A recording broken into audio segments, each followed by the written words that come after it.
A very good evening, a warm welcome to Dan Really Likes Wine with Pick and Pay. Welcome to a new week and welcome to being 6 years old, because today is my daughter Erin's birthday. So in tribute of her turning 6, I thought I'd drink some really, really nice wine on her behalf.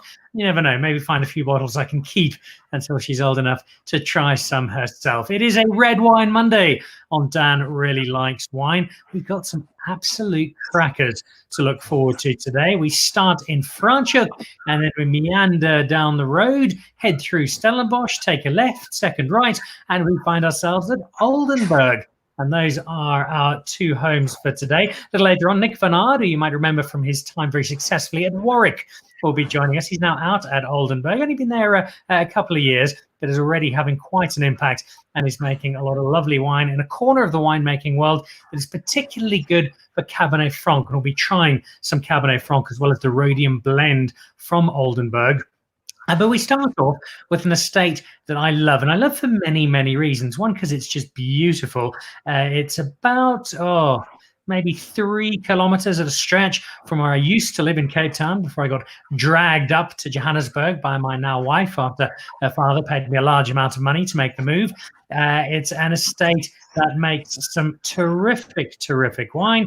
And it's also a estate that's just enormously good fun to hang out at, have a cheese platter, bit of charcuterie, look at the views down the Constantia Valley and throw back some of the great wine they're making. Particular blends, they've got some lovely white that comes out of the estate. But Constantia Glen, for that is the estate we are visiting, is, I think, probably most celebrated for its red blends. And today we look at the 3 and the 5, which are both magnificent, but both very different. And we'll find out why they are and exactly what goes into making them as special as they are. And to guide us through is a man who, like me, has recently been suffering through trying to have birthday parties and celebrate small people getting a year older while in lockdown. So to share my sorrow over a few glasses of wine, Justin van Wyk, very good evening. How's it, Dan? Yeah, thanks for having me. And yeah, great to be on your show. Thanks very much. Oh, great pleasure. You're based at an estate that I know well. I spent many years in Cape Town University and then living there, and a nip down the road to Constantia Glen was always a great favourite. I'm not sure what the status is now. I remember when I was in Cape Town, Constantia Glen was very much a hidden secret. Not that many people knew about it, and those of us who did refused to tell anybody else in case anyone came took over what was our very favorite spot. You're not the biggest estate, but you've got such a beautiful little spot. The views, the locale, the look up to the mountain, down across the valley. It's not a bad place to have to call the office. Yeah, Dan, that must be, I mean, when it was a hidden sort of secret, it must have been way back. We opened our tasting room in 2010. 2011 was when we sort of got some visitors. And then it really grew from there, tremendously. And I mean, today it feels like we've gone back to 2010. Obviously, our tasting room is closed to visitors, and we can't have any visitors joining us for any wine tastings or meals or, all those lovely cheese platters that you were talking about. I mean, when you were talking about that and, the views and the sort of ambience at Constantia Glen, we're very much missing that. So really until last season, our tasting room, it grew dramatically. So that sort of secret hideout for many locals back in 2011, 2012.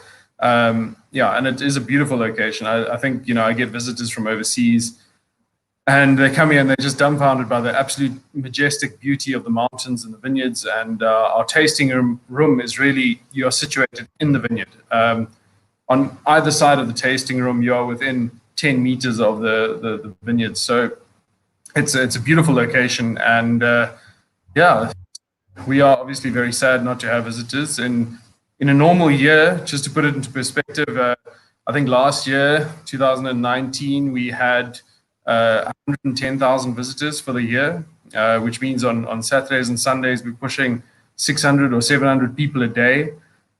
So it just became such a very well-known, a very popular hangout, especially on weekends. We obviously had to adjust our offering based on the number of visitors and based on what people wanted. But so this yeah, if I can say, I mean, this lockdown's really heavily impacted on our restaurant and our tasting room offering.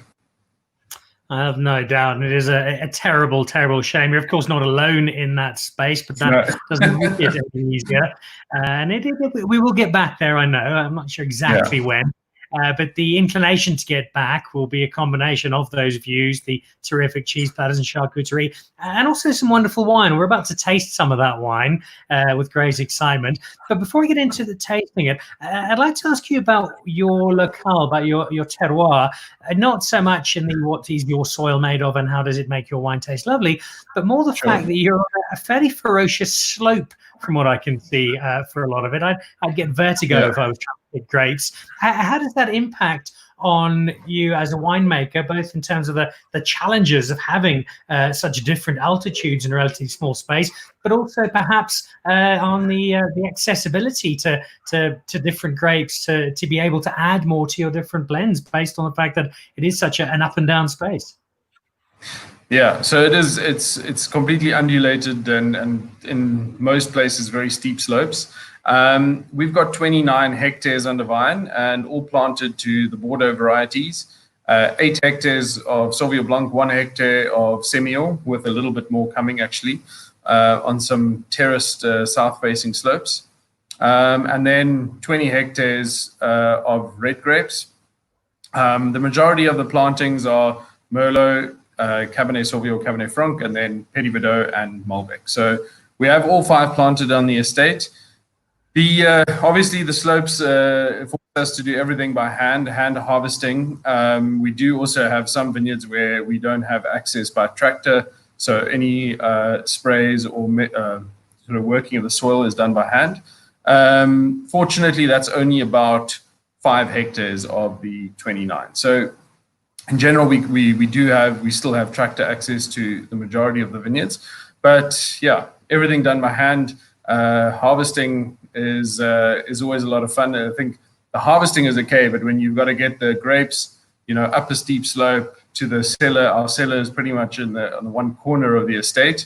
So it's always, I mean, it's a time-consuming process harvesting at Constantia Glen. We only harvest 8 tons a day, so we never plan and we never aim to pick more than 8 tons a day.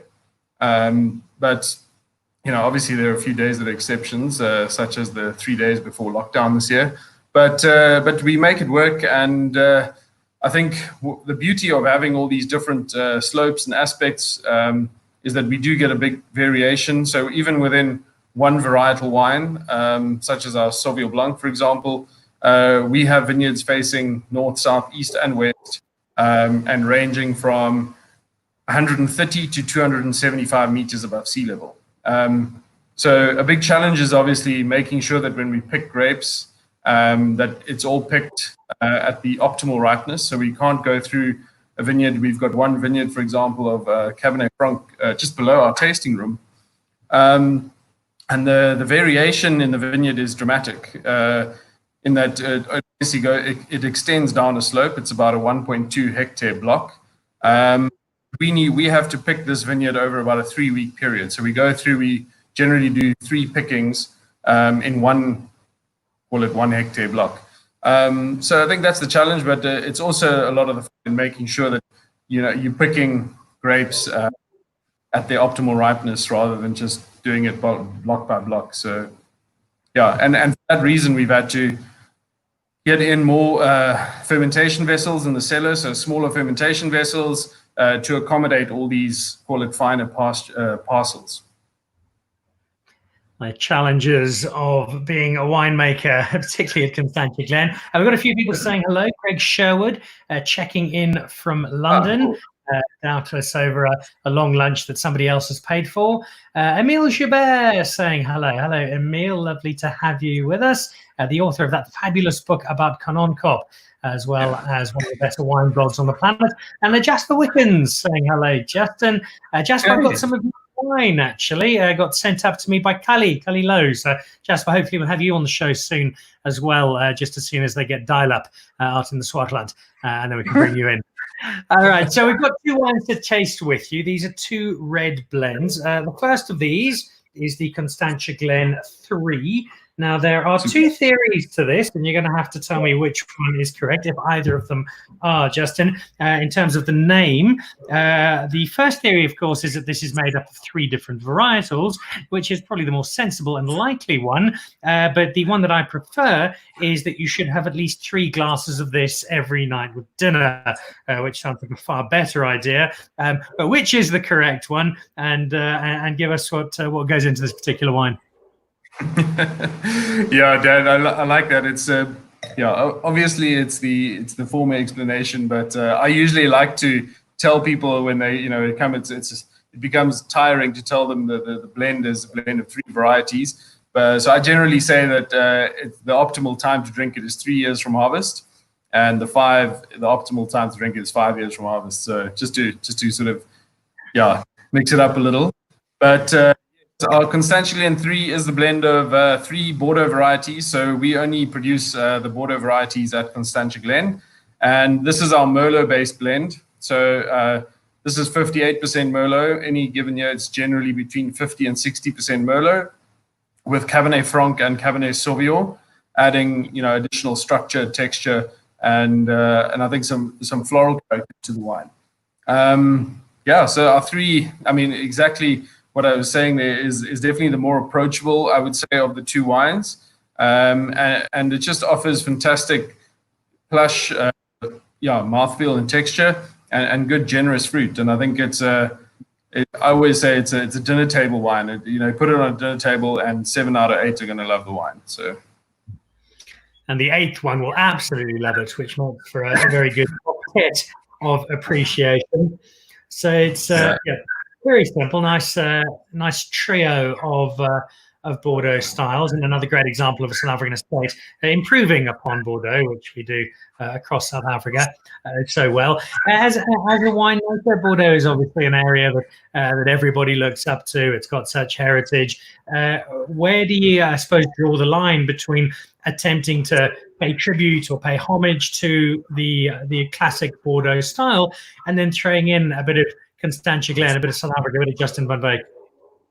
Yeah, I think, that's why I never talk about, the first thing one talks about is, I suppose, that it's a Bordeaux style blend, but it's really, it just happens to be the varieties that originate from Bordeaux and that are only grown in Bordeaux, or sorry, the only varieties that they're allowed to grow there, but it's very much a Constantia wine. I think this wine, I suppose of the 2, does depict slightly more to the old world style, but it's very much Constantia. It's about freshness. Even on these red wines, you pick up that typical Constantia freshness, the generosity of fruit, the softness of tannin. So our vineyards are obviously cool climate vineyards, and we've got fantastic hang time. I'm talking about really long hang time from flowering to harvest. I'm talking about 110 to 120 days on our Cabernet Sauvignon and Petit Verdot. So really long hang time, and it gives you wines that are really soft and well integrated in terms of their structure. But they maintain this freshness, and they don't have, the wines are all 14 or 14.5 alcohol, but they don't display that alcohol because they've got a fantastic pH and good acidity, good freshness. So, very much South African, and I think, or very much, should I say, Constantia. And if I have to, we'll talk about the 5, I suppose, later, but, the 5, it's very much an unusual, although it's all 5 of those varieties, it's very unusual in terms of its makeup. Let's go into that 5 before I taste it. I will say, out of that 3, that Merlot just comes through so beautifully, and I think Merlot out of Constantia is a great. I don't think it always gets quite as much acclaim as it should, because it's such a lovely area for growing it, and you guys do a fabulous job. And for me, that's what makes that particular blend. We all have our different opinions, but really enjoy that. Now on to the 5, which again, as you say, will be 5 varietals, but also best bought as 5 lots of cases would be my recommendation next time you go shopping. Actually, saw this in Pick and Pay when I was doing in there yesterday, doing a little bit of filming. And if a wine which sits very much the premium level is sitting very proudly in a supermarket space, you've obviously done something right, because you're hitting a high price point, but you're still selling enough of it that people are willing to make that investment for what's probably a 350 Rand bottle of wine, or there a 400 Rand bottle of wine retail, possibly even slightly more than that. And so it's got a big following. It's got a big fan base. Explain to us what we've got in this glass that will in turn explain why so many people are big fans of the Five. Yeah, I mean, it's an interesting comment. So the Five is obviously made up of all 5 Bordeaux varieties, and this is Cabernet driven. So Cabernet Sauvignon and Cabernet Franc making up the backbone, and then with Petit Verdot, Merlot, and Malbec.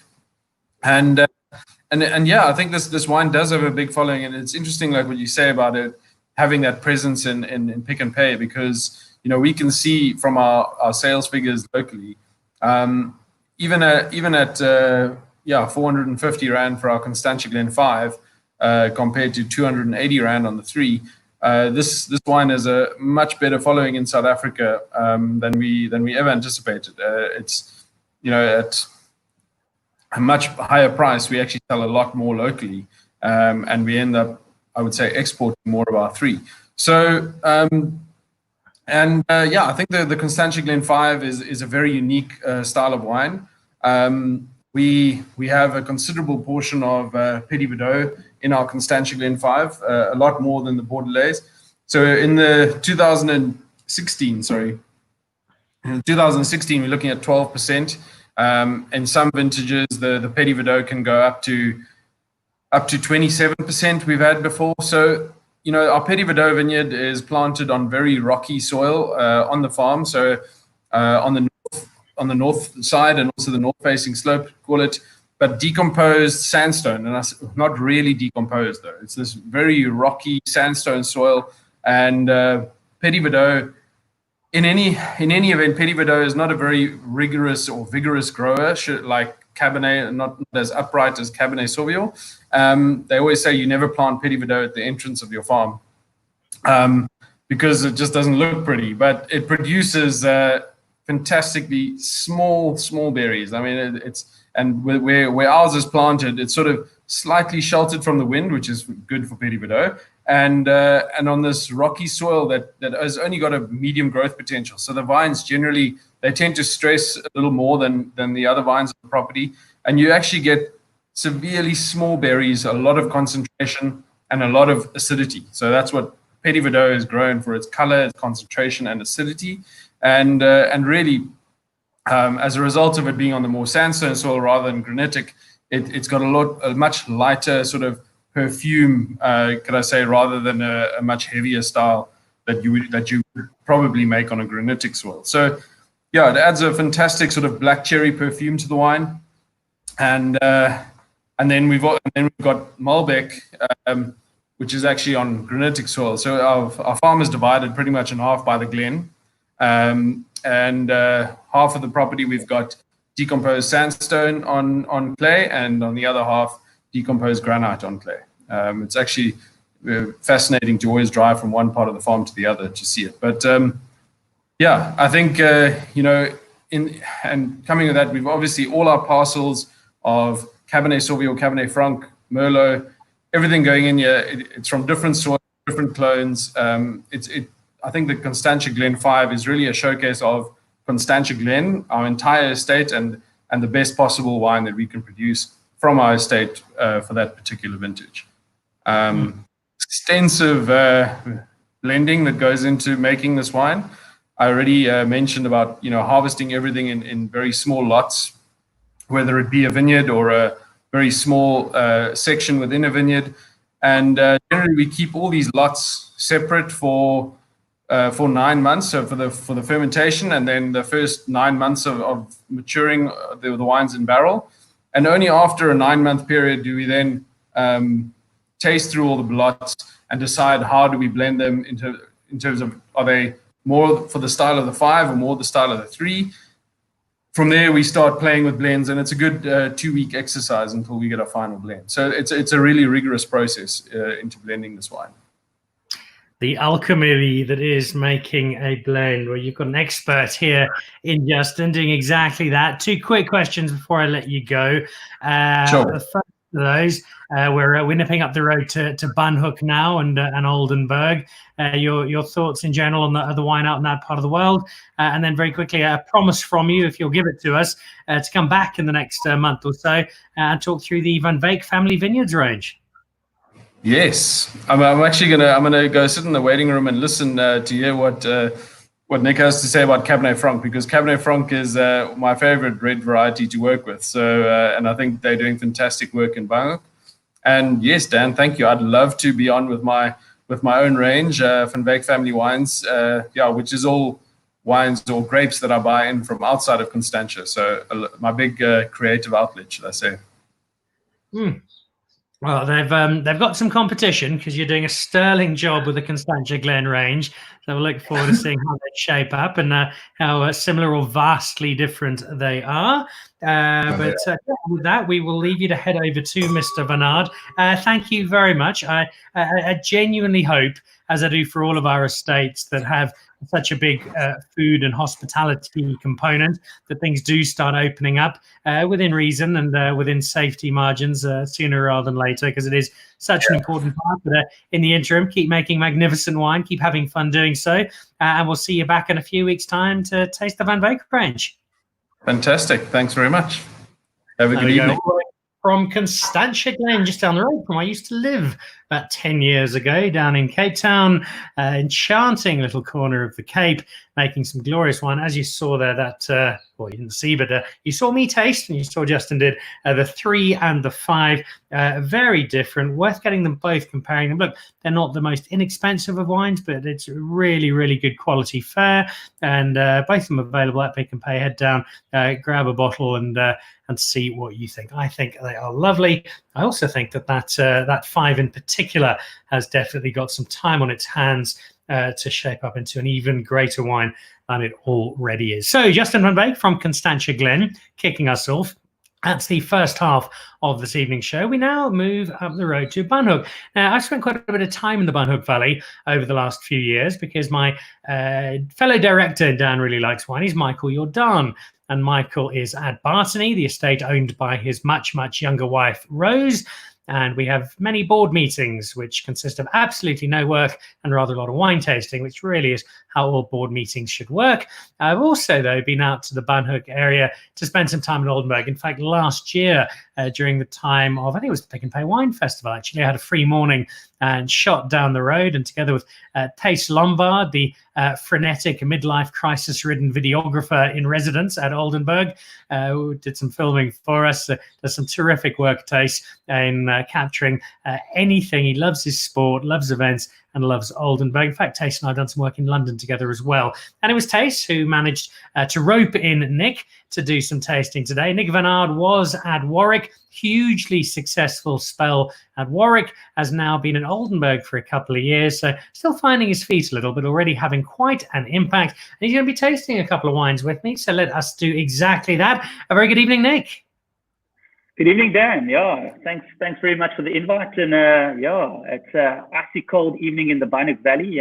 The weather's rolling in, but we've got 2 lovely red wines to taste through. So heat on its way.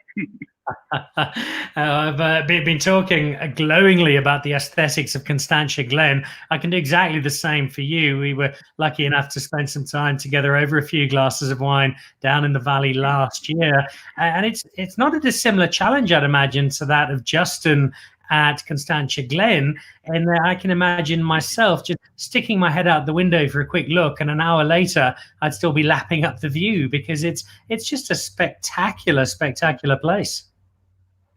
Yeah, it's amazing when people come, when they drive down to Oldenburg, they take the 5 minutes along this dust road, and then, they think they're lost by the time they hit the tasting room. And when they walk through the doors of the tasting room, it's just amazing to see their faces when they look at Rhodium, these, the big hill in front of them, and these, this cul-de-sac of mountains that surround them. And it makes my job easy, because I can make really mediocre wine, but the view sells the wine. So I don't think there's any danger of Nic van Aarde ever making a bottle of very mediocre wine. We had JD on the show last week at Warwick, and he was doing his best to fill a rather large pair of shoes that you left behind there, having made some splendid wine over the years at Warwick.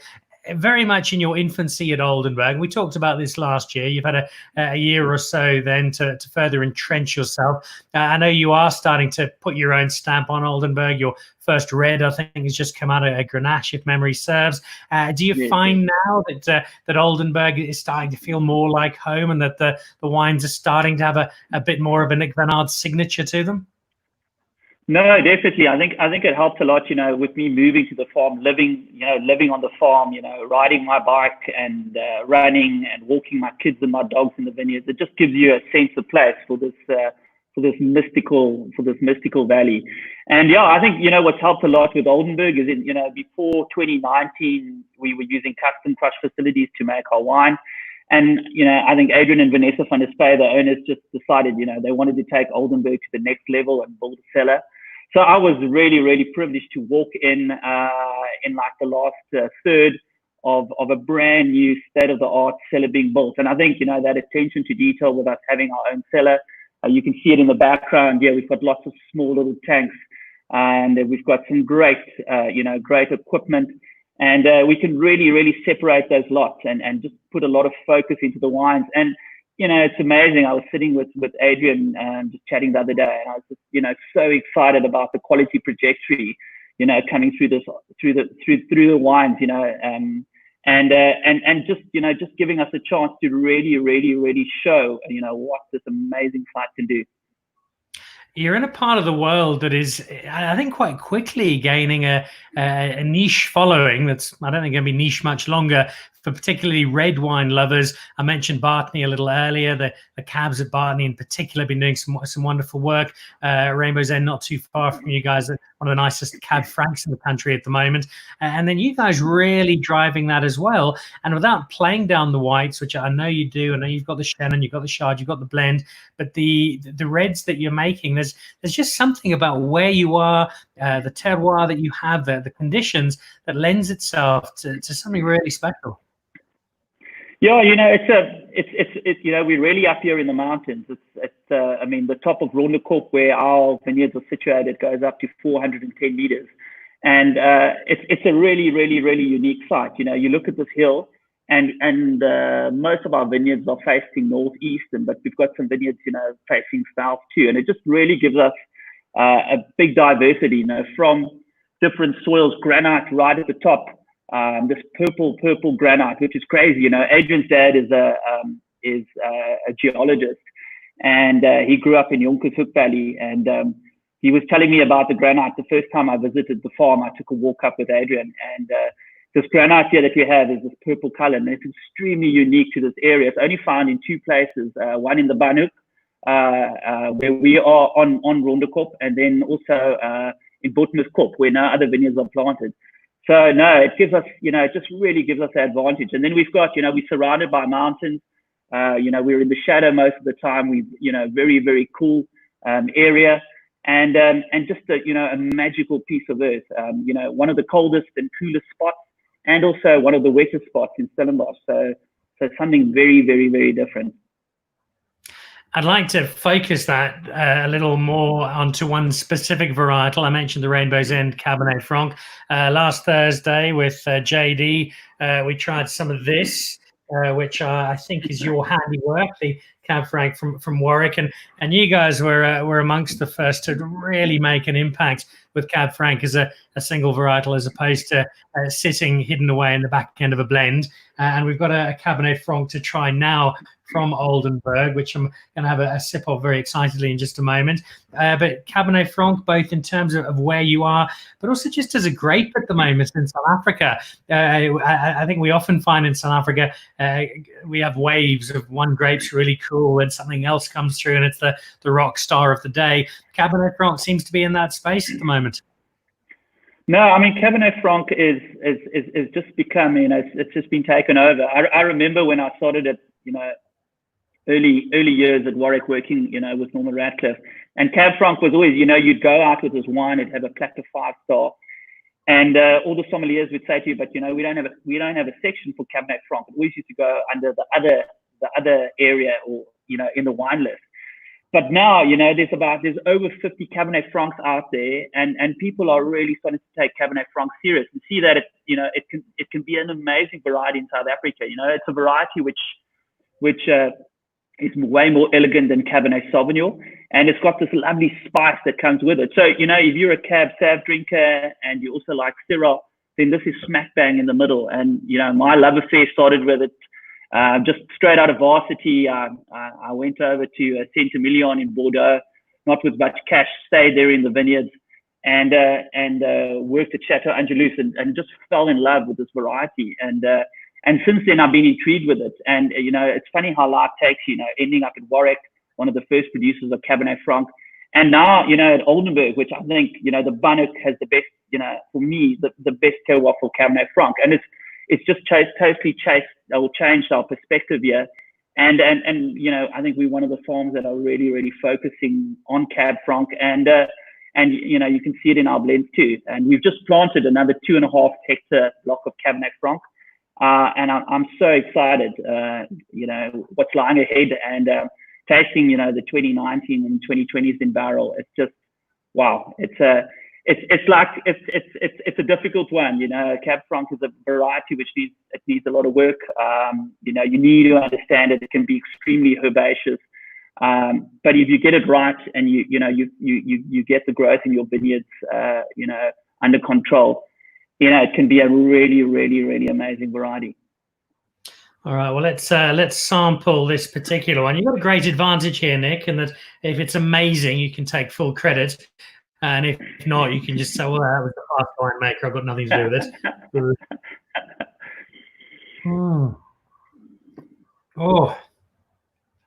it. I've really developed a mild addiction to Cabernet Franc. We've had quite a bit on the show over the last little while. Gerard Holden's from Holden Mance, also doing some lovely work in partnership with Cab Franc.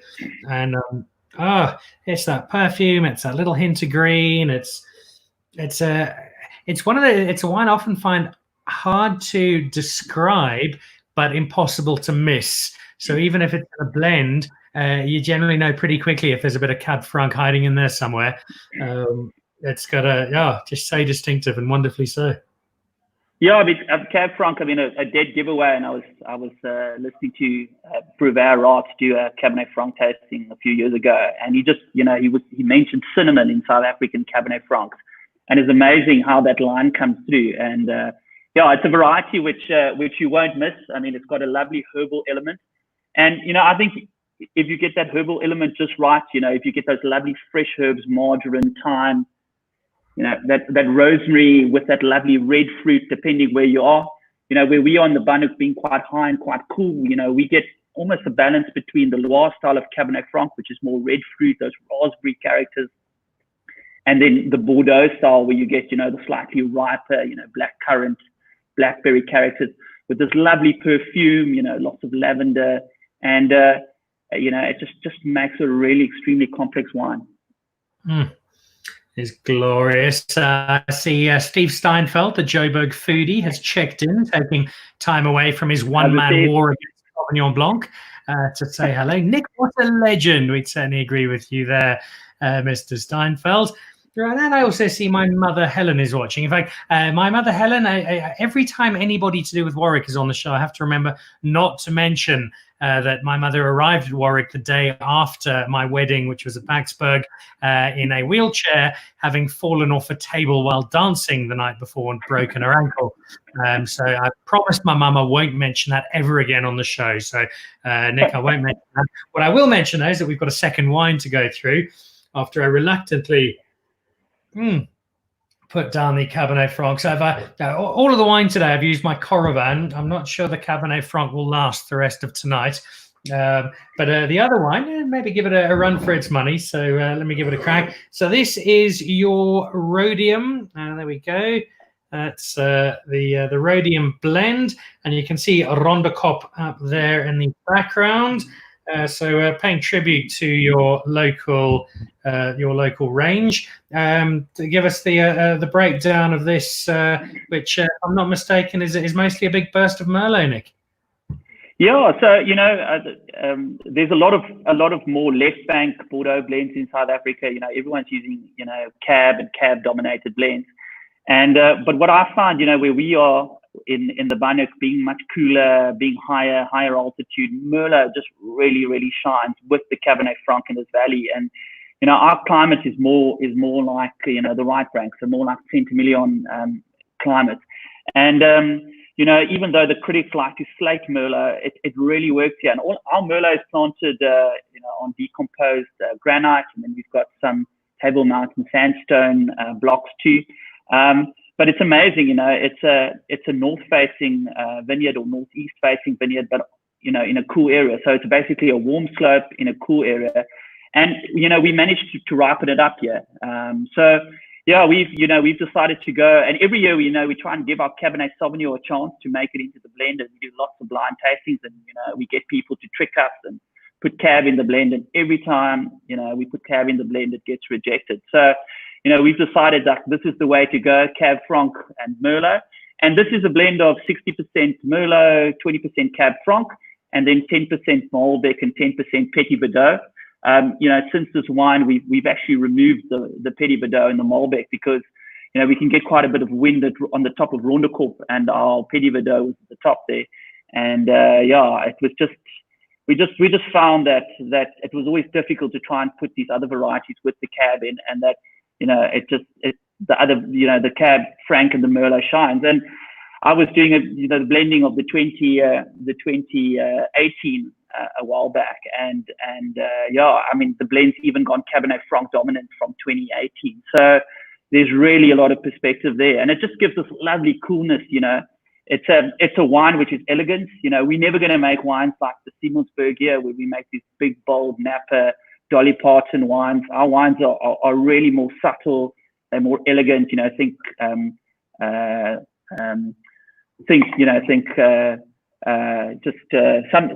something more sexy and not as vivacious.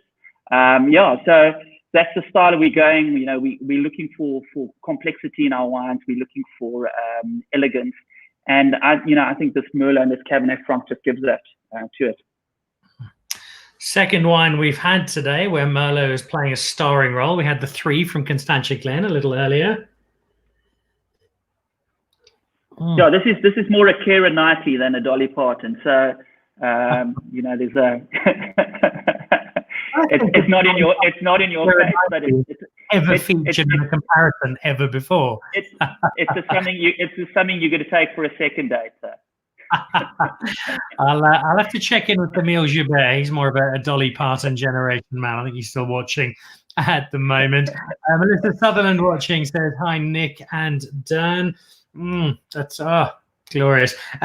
What I did want to ask you just before we come to an end and pack you off to finish off your wine for the evening, you've had a good solid stint now at Oldenburg, still really getting started, but you've had a couple of years now. You had a long stay at Warwick. What's been the single biggest difference between making wine at Warwick versus making wine at Oldenburg? Yeah, I think at Oldenburg, it's all about quality. I remember when I arrived here, and I was tasting through the wines with Adrian and Vanessa van der Spey, the owners. It was it was all about quality, about making the best wines, about really taking the site and showing what it's worth. I think Warwick's a really successful brand. It's a great brand, but it's also big volumes. And yeah, what attracted me to Oldenburg was just the total focus on quality, the no compromise, all the effort we're putting into the vineyards and all the experimentation that's going on, and just a lovely challenge, a new property, which has so much potential, and if you taste our new wines, and Danny, if you come out again, I'd like to take you through and try the 2019s and the 2020 wines, and you'll see where we're going. I think there's a lot still to come, so very exciting. I'll be honest, Nick, you could invite me to go to vineyards in Syria. If it meant traveling and not have to homeschool my children at the moment, I would go. But in terms of where I'd like to go, Oldenburg would be very much up at the top of my list. So count me in just as soon as I can get down. Last one for you just before we wrap up. I know your first Reds come out now. You've put your stamp on that. In terms of the Nic van Aarde style, the Nic van Aarde impact, or anything in particular, anything special, anything else changing that you see over the next few years as you continue to work your way into Oldenburg? Yeah, I think just getting to know the Banhoek Valley. I spend hours walking up and down the vineyards. I put my kids on the back of our little. We got one of these little golf carts on steroids. And we drive up and down the vineyards, first of all, to keep them happy and entertained, in this time of homeschooling. And, just for me to get to know the terroir. So, what I've realized here is that, this valley is all about elegant wines. We're pulling back on the oaking on the wines, and just trying to make the terroir shine. And then a big focus in the vineyards, getting everything in balance, planting the right varieties in the right areas, and just embracing, what we have here. So it's a great journey. And one that you are clearly relishing and having no small degree of success with. Melissa Sutherland saying the best views and great tasting room experience. I would agree with that. Terrific wine as well. Lovely people. Probably the only downside is that just from the top of Oldenburg, if you do look down, you can quite frequently catch sight of Michael Jordan nude sunbathing down at Bartney, which is always a slightly disconcerting sight. But good on him. He's a brave man. Nick, thank you so much. It's always lovely catching up with you and sharing some of your wine. Regards to Adrian and to Tace and to the rest of the team. And as does I think I say to pretty much every winemaker we have every week, as soon as the world opens up and allows, you shall have me on your front step waiting to try some of that 19 and 20. We look forward to having you there. Cheers, Dad. And you're doing a great job. Cheers. Nic van Aarde, formerly of Warwick, now with Oldenburg, taking us through his Cabernet Franc, which is lovely, as so much of top South African Cabernet Franc is at the moment, and also his Rhodium. And then a little earlier, Justin van Wyk from down at Constantia Glen with their 3 and their 5. 2 superb examples of red blends out of the Constantia Valley. So that's it for this evening's tasting. What do we have to look forward to on Thursday? Well, we've got the team from Guardian Peak with us. Danielle Leroux will be joining us, and we'll be talking through not just some wine, some Merlot, of which he's a huge fan, also some older SMG, Syrah Mauvais de Grenache, I think from about 2005, so going back a good 15 years. And then also we will be with Harsendal. They sent me a glorious gift that arrived this morning. It included not just some of Michelle Turon's gems out of the kitchen, but also the wine for which Clarice is becoming so celebrated. And we're going to be trying some Chenin and some Pinot Noir, an estate that's seen some massive changes over the last few years. So that's to look forward to on Thursday. Thank you very much for joining us today. Remember, stick your head in the Pick and Pay. You can find the Constantia Glens in particular that we saw a little earlier on today, and also look out for the Wine Club, absolutely free to join, as you will have seen on screen through the course of the show. Once again, very happy birthday to my daughter Erin, turned 6 today. I'm off to have a celebratory glass to wrap up my Monday. Enjoy the rest of yours, and we'll see you back online on Thursday. Goodbye.